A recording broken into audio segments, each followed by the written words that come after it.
Depois de comerem, Jesus perguntou a Simão Pedro: Simão, filho de João, você me ama mais do que estes? Disse ele: Sim, Senhor, tu sabes que te amo. Disse Jesus: Cuide dos meus cordeiros. Novamente Jesus disse: Simão, filho de João, você me ama? Ele respondeu: Sim, Senhor, tu sabes que te amo. Disse Jesus: Pastorei as minhas ovelhas. E pela terceira vez ele lhe disse: Simão, filho de João, você me ama? Pedro ficou magoado por Jesus lhe ter perguntado pela terceira vez: Você me ama? E disse-lhe: Senhor, tu sabes de todas as coisas, tu sabes que eu te amo. Disse-lhe Jesus: Cuide das minhas ovelhas. Digo-lhe a verdade, quando você era mais jovem, vestia-se para onde queria ir, mas quando for velho, estenderá as mãos para outra pessoa, o vestirá e o levará para onde você não deseja ir. Jesus disse isso para indicar o tipo de morte com a qual Pedro iria glorificar a Deus. E então lhe disse: segue-me. Convido você a fechar os seus olhos, vamos orar?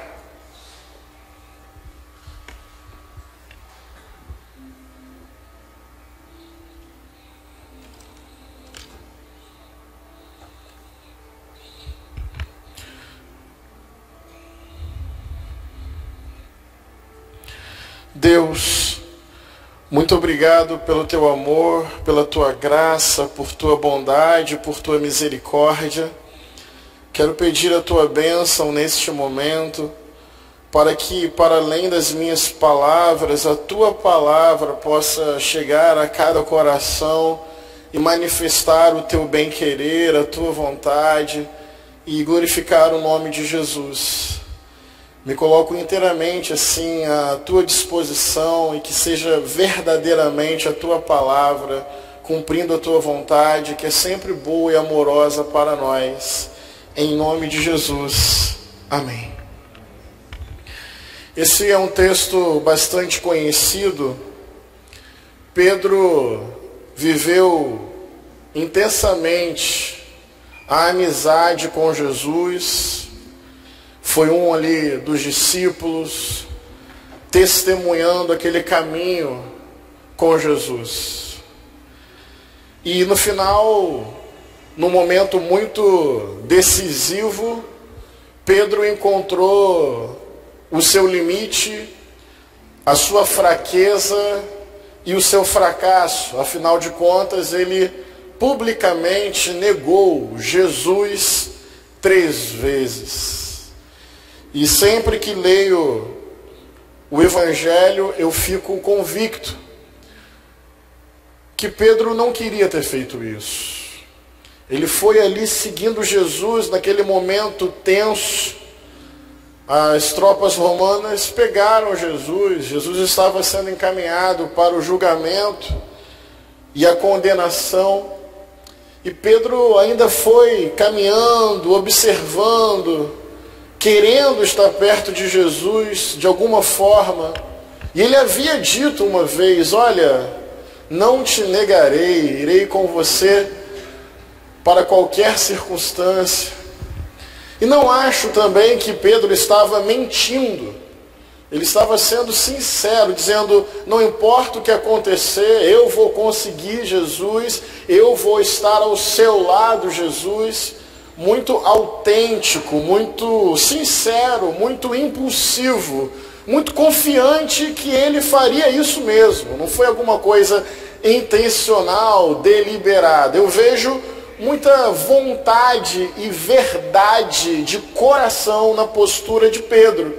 Só que na hora H, da tensão, do perigo, do risco, do medo, de fato ele falhou. Negou a primeira vez, negou a segunda vez, negou a terceira vez e não conseguiu corresponder à expectativa que ele tinha sobre si. Pedro falhou e chorou amargamente. E diante disso, quando nós chegamos ao capítulo 21 do Evangelho de João, O que dá a entender é que Pedro se afastou daquele sonho, daquele propósito e daquele chamado. Ele já não confiava mais na sua própria vocação, porque na hora H, na hora decisiva, ele publicamente havia falhado. Então o Evangelho conta que Jesus ressuscitou. Segundo essa memória, essa tradição, Jesus está ali com seus discípulos e suas discípulas comendo peixe, aquela situação comum da partilha, do alimento, da comunhão, e Pedro em silêncio. Fico imaginando com a cabeça inclinada, o olhar cabisbaixo, envergonhado diante daquilo que ele havia feito, negado Jesus 3 vezes. Então você vê um Pedro que desistiu, tem uma experiência aqui de desistência, tem uma experiência aqui de culpa, tem uma experiência aqui de fraqueza e de fracasso. Tem aqui uma experiência de alguém que já não se sente mais digno daquele caminho, daquele propósito, daquele chamado, daquela vocação.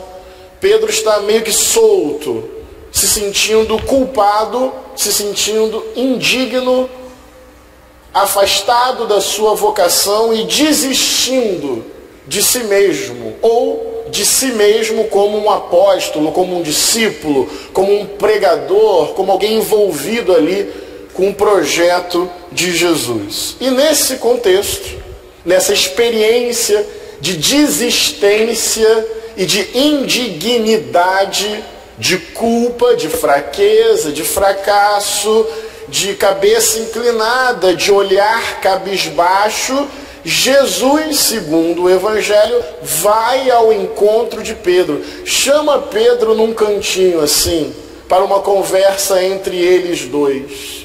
Isso aqui já é muito potente, porque a iniciativa do diálogo, para quebrar o gelo, olhar nos olhos e conversar, é do próprio Jesus. Jesus é que vai ao encontro de Pedro e chama Pedro para uma conversa. E a visão histórica que tenho sobre esse texto é que esse é o momento da reconciliação, esse é o momento da restauração de Pedro, e como é típico no Evangelho segundo João, tem simbolismos aqui, porque assim como Pedro negou Jesus 3 vezes, por 3 vezes Jesus vai perguntar para Pedro: Pedro, você me ama? Então aqui tem uma experiência simbólica de uma oportunidade para voltar, de uma oportunidade para se empoderar. 3 vezes você me negou, 3 vezes você falhou, e 3 vezes eu estou perguntando para você: você me ama? E diante da sua afirmativa, eu estou contando com você, eu estou acolhendo você, eu estou dizendo: cuida dos meus cordeirinhos, apacente o meu rebanho, pastoreie as minhas ovelhas, eu estou contando com você. E quando você vai fazendo uma tradução mais literal desse texto, tem um teólogo católico chamado Tolentino de Mendonça, um biblista muito interessante, muito bom, e ele coloca que nas 2 primeiras perguntas é como se Jesus perguntasse assim: Pedro, você tem um amor total e radical, incondicional por mim? Algo que tem a ver com o ágape. Ao que Pedro responde dizendo: Senhor, você sabe que nós somos amigos, caindo para o verbo de amizade, o filia, ao invés de ágape, o filia. Então é como se fosse assim: Pedro, você me ama o amor total, radical, incondicional, divino, sagrado? Senhor, você sabe que eu gosto muito de você, você sabe que nós somos amigos. Pedro, você me ama esse amor total, radical, sagrado, incondicional? Senhor, você sabe que nós somos amigos.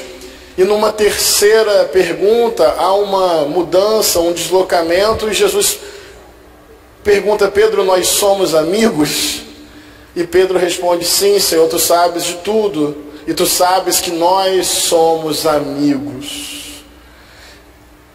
E esse contexto é belíssimo, porque Jesus, a cada resposta de Pedro, convoca Pedro, convida Pedro, chama Pedro a se reinserir no chamado, na vocação, no projeto, no ministério, a acender novamente no coração dele aquela chama que havia se perdido. E o que eu quero compartilhar com vocês nesta manhã é que este Pedro aqui é um Pedro mais preparado, mais pronto para os desafios da vida e para o desafio de seguir Jesus e de receber de Jesus a autoridade para dar prosseguimento à vida de Jesus. O primeiro Pedro, impulsivo, autoconfiante, muito certo de si, dizendo com certeza mais que absoluta: eu não te negarei, eu não te deixarei. Aquele Pedro estava mais imaturo para o chamado, pelo seu excesso de confiança. Esse segundo Pedro me parece mais ciente, consciente dos seus limites, das suas fraquezas, das suas contradições, das suas falhas, das suas insuficiências, das suas oscilações, do seu medo. E esse Pedro, mais consciente de si, tem um coração mais maleável, tem um coração mais humilde, tem um coração mais disposto e disponível. E Jesus aceita esse sim oscilante. Jesus aceita esse sim incipiente. Jesus aceita esses passos vacilantes. E diria até mais, segundo a memória do Evangelho e o poder do Evangelho, Jesus prefere essa autenticidade, esse reconhecimento. E a cada resposta de Pedro, agora não mais impulsiva, com excesso de confiança, mas uma resposta de quem se reconhece falho. Você me ama totalmente? Eu não sei se eu te amo totalmente, mas nós somos amigos, eu estou muito interessado em caminhar com você. Pronto, apacenta o meu povo, cuida das minhas ovelhas, se insere nesse projeto, esse projeto é para a sua vida. E nesta manhã, eu quero nos convidar a esta bondade, a esta misericórdia, a este carinho de Deus com as nossas vidas. Diante das nossas fraquezas, diante dos nossos fracassos, diante das nossas oscilações, diante dos nossos medos e contradições, diante dos nossos erros involuntários, diante dos nossos erros intencionais, que nós possamos ter esse coração disposto, disponível, humilde, que não se trata em hipótese alguma de autodestruição, penitência ou desprezo de si. Não se trata dessa areia movediça, dessa culpa cristã que só nos entristece, nos adoece, nos carrega para baixo. Não se trata disso.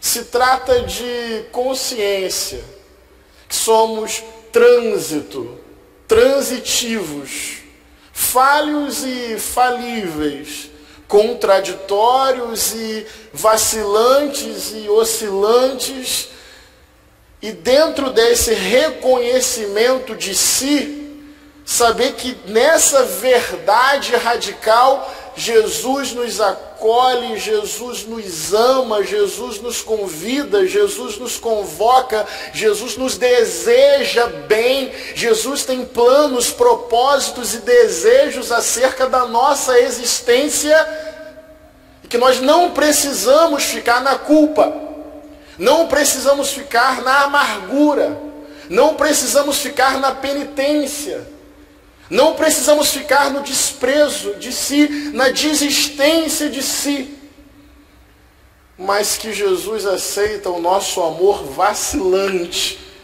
desde que haja esta sinceridade de coração.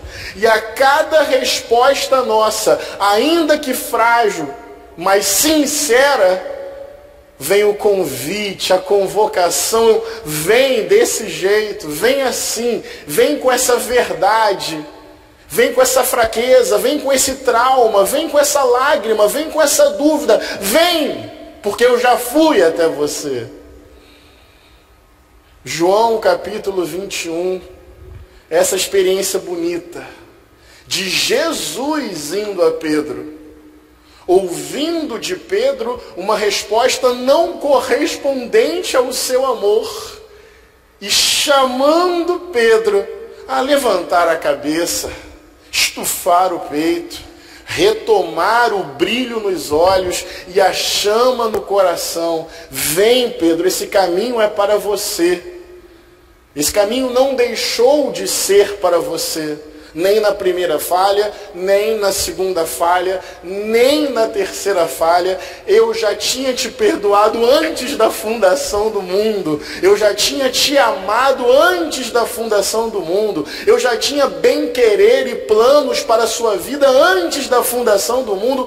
Não são as suas falhas que vão tirar do meu coração o amor e o bem-querer, a graça, o carinho, a misericórdia que eu tenho sobre a sua vida.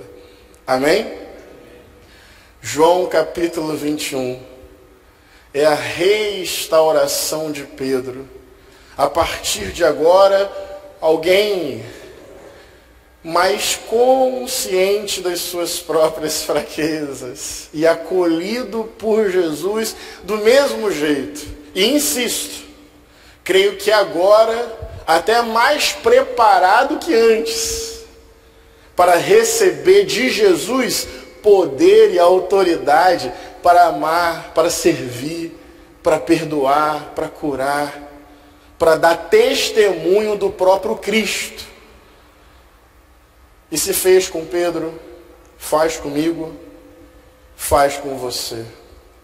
E eu desejo que nesta manhã, ao olhar para si, você sinta amor. Um amor autorizado pelo próprio Jesus. Mas eu quero concluir a mensagem de hoje com uma segunda visão sobre esse texto, essa muito mais incomum, mas eu termino com isso. Se você está galera da música e já quiser se organizar, hoje é uma mensagem mais simples, mais direta. Esse teólogo, o Tolentino Mendonça, Judeu, ele apresenta uma segunda visão e versão sobre esse texto que eu não conhecia, mas me cativa em algum lugar e também quero compartilhar com vocês. O primeiro olhar é sobre Pedro. A restauração de Pedro, que havia negado Jesus 3 vezes e agora tem essa reconciliação bonita. Tem uma outra forma de ver esse texto, que o Tolentino Mendonça apresenta, que é pelo olhar de Jesus. Mas, atenção, por um Jesus radicalmente humano. E sendo radicalmente humano, aqui o que Tolentino capta nesse texto, atenção a isso, é uma certa solidão de Jesus. Afinal de contas, mesmo ressurreto, ele passou por uma experiência de profunda dor. Dor física, ele foi torturado, a crucificação, um processo violento. E ele ficou abandonado. Muitos dos seus amigos sumiram. A multidão que o aplaudia, em determinado momento, ele foi recebido quase que como popstar em Jerusalém, embora ele nunca quisesse ocupar esse lugar, mas já não tinha multidão aplaudindo, já não tinha amigos por perto. Ali, bem no cantinho, tinha sua mãe, Maria Madalena, o discípulo que ele amava, poucas pessoas chorando a sua morte, enquanto o exército o cuspia, o batia, o crucificava e parte da população aplaudia. E diante disso, ele até pergunta: Deus, você me abandonou? Jesus experimentou esse abandono radical. E Tolentino pega essa conversa entre Jesus e Pedro também numa outra perspectiva para reflexão comunitária. E se ali há um coração solitário? Se ali há um coração inseguro? Se há ali alguém perguntando: vem cá, posso mesmo contar com vocês?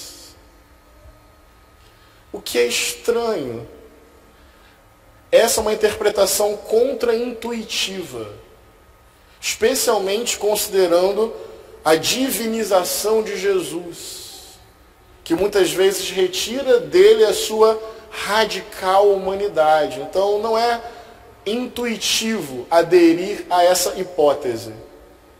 E é, no máximo, uma hipótese para regar as nossas orações. Um Jesus que passou por uma experiência brutal, violenta, um abandono radical, se sentindo solitário e inseguro no corpo, na pele, no osso, no sangue, no suor, na sua radical, completa, inteira humanidade, e dizendo: mas eu posso ainda contar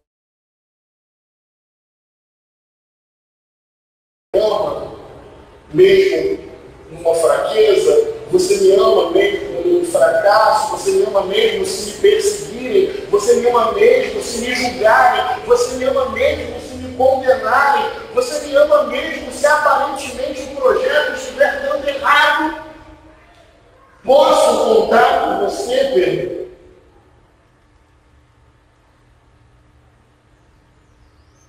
Jesus perguntando: posso contar com você? Eu quero destravar essa interpretação em oração ao longo da semana e terminar essa mensagem nessa abertura. Porque também nós vivemos numa sociedade muito competitiva e performática, sabe? Relações utilitárias, custo-benefício, o que é tão triste. Quase que precificar pessoas. Então tem pouco espaço para o medo, para a insegurança. A gente se sente muito facilmente exposto e julgado. Fragilidade é motivo de julgamento, não de acolhimento. Como diz o rapper crioulo, os bares estão cheios de almas estão vazias. E às vezes mesmo numa multidão há profunda solidão, porque há um sentimento de não compreensão. Com quem de fato eu posso contar? Com quem de fato eu posso me abrir?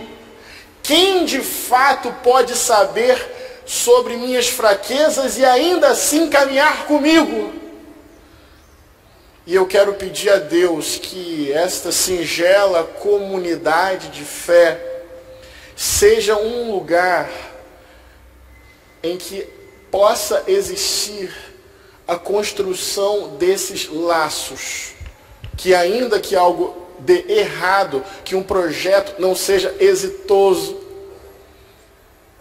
que a resposta a essa pergunta: há alguém aqui que pode me escutar? Há alguém aqui que pode olhar nos meus olhos? Há alguém aqui que pode segurar a minha mão? Há alguém aqui que possa se aproximar da minha solitude, da minha solidão? e que a resposta comunitária e coletiva seja sim. Há espaço, há aconchego, não salvação no sentido eu salvo você, você me salva. Cuidado, isso pode ser tóxico. Ninguém salva ninguém. Mas a relação pode ser alento, pode ser consolo, pode ser manifestação da bondade, da misericórdia e da presença de Deus. Duas linhas de interpretação. A primeira, mais tradicional, a restauração de Pedro. E ela nos serve muito. E eu espero, em nome de Jesus, que sirva para você nesta manhã.